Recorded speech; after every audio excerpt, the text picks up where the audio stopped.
Photo എടുത്തിട്ട് അത് fake photo ആക്കി ടെലിഗ്രാമിലും അതുപോലെ സോഷ്യൽ മീഡിയകളിലും അയച്ചു കൊടുത്ത് പൈസ മേടിക്കുന്ന ആളുകൾ നമ്മുടെ സമൂഹത്തിലുണ്ട്. അവരെ ഒന്ന് പിടിക്കാൻ ആർക്കും കഴിഞ്ഞിട്ടുമില്ല.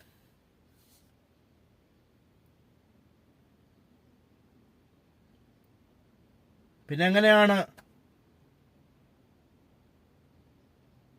നമുക്ക് മുന്നോട്ട് പോകാൻ കഴിയുക? പല ഭരണങ്ങളും മാറുന്നു, പലരും മന്ത്രിയാവുന്നു, പലരും MLA ആവുന്നു, പലരും MP ആവുന്നു. അങ്ങനെ മാത്രം ആയിക്കൊണ്ട് പോകുന്നു. വികസനങ്ങളൊക്കെ